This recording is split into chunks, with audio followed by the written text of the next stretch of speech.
ये सारा फीडबैक कांग्रेस आलाकमान ने एक इंटरनल सर्वे के जरिए मंगा लिया है। सबसे इंटरेस्टिंग नाम है बॉबी पवार का है। चाहे उमेश कुमार को अगर कांग्रेस टिकट देती है, राहुल गांधी चाहते हैं कि कड़ा मुकाबला दिया जाए। कुछ प्रत्याशियों के बदलने पर भी मंथन गंभीरता से कर रही है, खास तौर पर।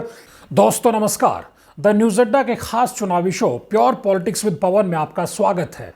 यह उन लोगों के लिए बड़ा झटका हो सकता है जो ये मानकर चलने लगे थे कि उत्तराखंड में कांग्रेस ने लोकसभा की 5 सीटों की लड़ाई में बीजेपी को वॉकओवर दे दिया है। ये उन लोगों के लिए तगड़ा झटका हो सकता है जो मान रहे थे कि कांग्रेस आलाकमान ने उत्तराखंड से पीठ फेर ली है। जी हां, कुछ ही घंटों में कांग्रेस आलाकमान उत्तराखंड को लेकर बड़ा निर्णय लेने वाला है। यह निर्णय कुछ इस तरह का होगा जो कांग्रेस के मठाधीशों को तो चौंका ही देगा, बीजेपी के रणनीतिकारों के भी पसीने छुड़ा सकता है। जी हां, लोकसभा चुनाव को लेकर जिस तरह से कांग्रेस ने अब तक 3 उम्मीदवारों का ऐलान किया था, उसके बाद 2 सीटें हरिद्वार और नैनीताल लोकसभा सीट पर प्रत्याशियों के नामों का ऐलान नहीं हुआ था, लेकिन अब कांग्रेस आलाकमान बड़ा फैसला लेने वाला है। राहुल गांधी को उत्तराखंड के 3 जो प्रत्याशी तय किए थे, उनकी परफॉर्मेंस का फीडबैक भी मिल गया है, उससे किस तरह का मैसेज गया है, और जो 2 सीटों पर पेच फंसा हुआ था, वो पेच भी अब सुलझने वाला है।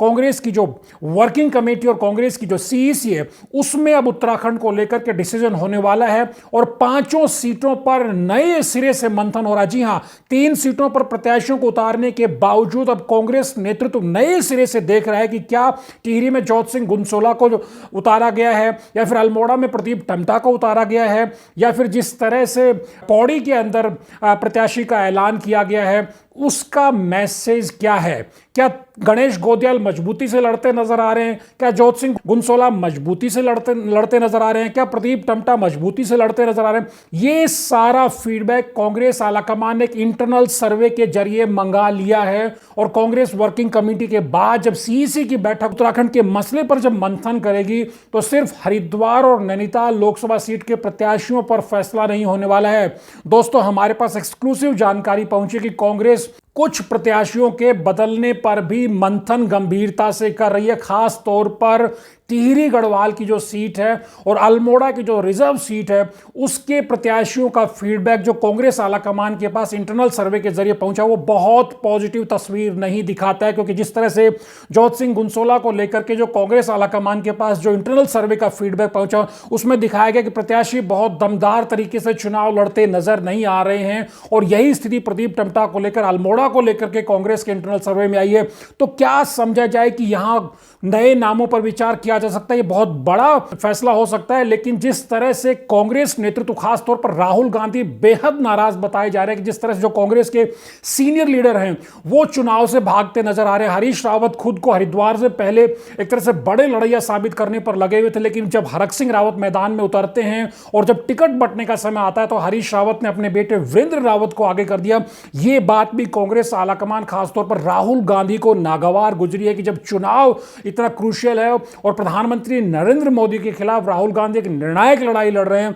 तब कांग्रेस के जो दिग्गज नेता हैं, जो क्षत्रप हैं, वो मैदान छोड़कर रणछोड़दास क्यों नजर आ रहे हैं। तो हरिद्वार को लेकर के भी बड़ा फैसला होने वाला है। जो इंटरनल इनपुट है, वीरेंद्र रावत के नाम को एक तरह से दरकिनार किया जा रहा है, वहां अब हरीश रावत और हरक सिंह रावत के नाम पर ही गंभीरता से मंथन हो रहा है। क्योंकि आज जानकार सूत्रों ने खुलासा किया था कि वीरेंद्र रावत का अकेले का नाम भेजा गया था, उसके बाद बीच में करण मारा कूद जाते हैं और वो कहते हैं कि अगर हरीश रावत चुनाव लड़ते हैं तो पूरी प्रदेश की इकाई पूरी ताकत और दमखम से उनके साथ चुनाव लड़ेगी, लेकिन अगर वीरेंद्र रावत को चुनाव लड़ाया जाता है तो वो भी चुनाव लड़ना चाहेंगे, यानी उनकी भी दावेदारी हरिद्वार से मानी जाए। आप समझ सकते हैं किस तरह के समीकरण हैं, क्योंकि यह तर्क दिया गया कि वीरेंद्र रावत को इतने बड़े चुनाव का तजुर्बा भी नहीं है और यह चुनाव एक तरह से कांग्रेस के लिए करो या मरो का चुनाव है, क्योंकि पिछले 2 लोकसभा चुनाव से कांग्रेस नेता प्रतिपक्ष का लोकसभा में पद तक हासिल नहीं कर पा रही है। 54 सीटें उसके लिए जीतनी जरूरी हैं। ऐसे समय में जब एक एक सीट इतनी महत्वपूर्ण है, तो इस तरह से जब हरीश रावत जैसे दिग्गज हैं, तब वीरेंद्र रावत के नाम पर विचार कैसे हो सकता है? जब ये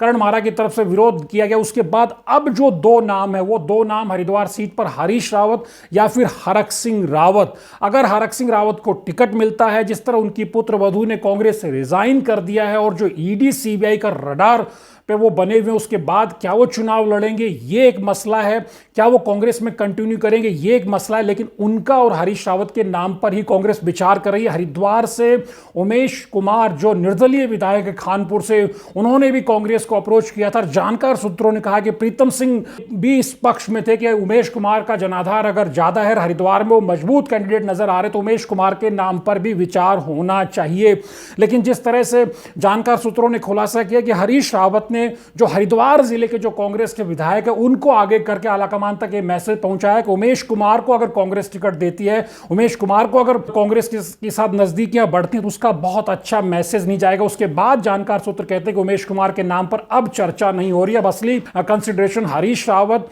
वर्सेस हरक सिंह रावत के नाम पर यह है। राहुल गांधी चाहते हैं कि कड़ा मुकाबला दिया जाए। त्रिवेंद्र सिंह रावत के आने के बाद हरक सिंह रावत के चुनाव की दावेदारी के ज्यादा आसार नजर आ रहे हैं, क्योंकि जो 3 विधानसभा सीटें हरिद्वार लोकसभा क्षेत्र में आती हैं, चाहे धर्मपुर की बात करें, चाहे डोईवाला की बात करें, चाहे ऋषिकेश में एक बड़ा गढ़वाली वोटर है, वहां अगर हरक सिंह रावत की उम्मीदवारी को कांग्रेस मजबूत करती तो वहां मुकाबला कड़ा हो सकता है। इस तरह कांग्रेसी कैंप में चर्चा चल रही है। जहां तक बात नैनीताल की अगर हम करें तो नैनीताल में रंजीत रावत का नाम है, एक तरह से महेंद्र पाल सिंह का नाम है, उसके अलावा प्रकाश जोशी का नाम भी है, या फिर जो उपनेता प्रतिपक्ष हैं जिन्होंने पुष्कर सिंह धामी को खटीमा में हराया था, भुवन कापड़ी, उनके नाम की भी चर्चा है। लेकिन माना जा रहा है कि रंजीत रावत की कंसिडरेशन ज्यादा है, क्योंकि कांग्रेस नेतृत्व में उनसे भी संपर्क साधा है। हालांकि उन्होंने टिकट नहीं मांगा, लेकिन माना जा रहा है कि उनके नाम पर भी विचार किया जा रहा है। पार्टी उनको टिकट देती है तो वो दमखम से लड़ेंगे, इस तरह का संकेत उन्होंने कांग्रेस नेतृत्व को दिया। लेकिन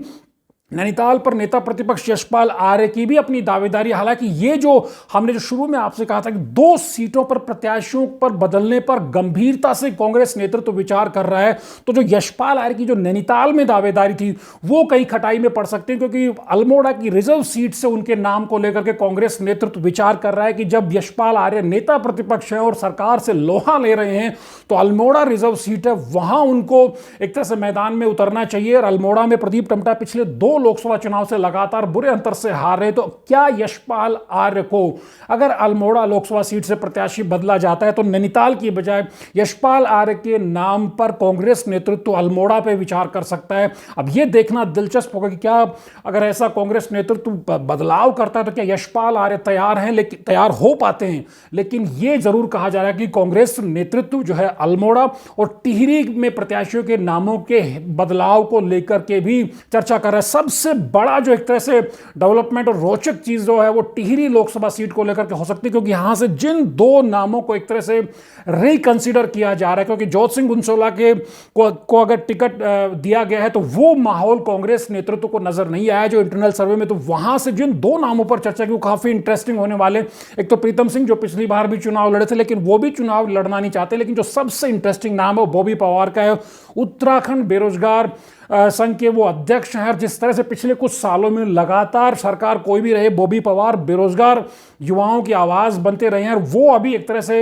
एकला चलो के हिसाब से, एक तरह से निर्दलीय के हिसाब से आजाद उम्मीदवार की हैसियत से वो मैदान में एक तरह से नजर आ रहे हैं, क्योंकि कांग्रेस अपना प्रत्याशी वहां उतार चुकी है, बीजेपी अपना प्रत्याशी उतार चुकी है। लेकिन ये जानकार सूत्रों ने कहा कि बॉबी पवार के साथ भी कांग्रेस संपर्क में है, और ये माना जा रहा है कि अगर प्रीतम सिंह पीछे हटते हैं, कांग्रेस नेतृत्व के कहने के बावजूद अगर प्रीतम सिंह टिहरी में असमर्थता जाते हैं, तो वहां बॉबी पवार भी एक ऐसा नाम हो सकता है जिसको लेकर के राहुल गांधी को यह फीडबैक दिया गया है कि उत्तराखंड में बेरोजगारी एक बड़ा मसला रही है और बेरोजगारों की बड़ी आवाज बॉबी पवार है। अगर कांग्रेस उनको मौका देती है तो पूरे प्रदेश के बेरोजगार युवाओं में एक बड़ा मैसेज जाएगा। तो यह अपने आप में बहुत बड़ा टर्निंग पॉइंट हो सकता है अगर बॉबी पवार के नाम पर कांग्रेस नेतृत्व सीरियसली विचार कर रहा है, और अगर एक तरह से अपने प्रत्याशी को बदलने को लेकर के पुनर्विचार किया जाता है, और अगर बॉबी पवार को कांग्रेस टिकट देती है, जब प्रीतम सिंह अगर हट जाते तो वो अपने आप में बेहद इंटरेस्टिंग होने वाला है। लेकिन कुछ ही घंटों की बात है जब कांग्रेस का नेतृत्व है वो उत्तराखंड की 2 बची हुई सीटें हरिद्वार और नैनीताल, उस पर प्रत्याशियों के नामों का ऐलान करेगा। और जो जानकार सूत्रों ने द न्यूज अड्डा पर खुलासा किया है कि टिहरी और अल्मोड़ा लोकसभा सीटों के प्रत्याशियों को लेकर भी कांग्रेस नेतृत्व में बहुत गहनता से मंथन चल रहा है, और बहुत ताज्जुब ना हो अगर प्रत्याशियों को 2 सीटों पर बदल दिया जाए। तो द न्यूज अड्डा को आप लाइक करिए, शेयर करिए, सब्सक्राइब करिए, और इस तरह की और बहुत सारी पॉलिटिकल न्यूज़ के लिए हमारे साथ जुड़े रहिए। नमस्कार।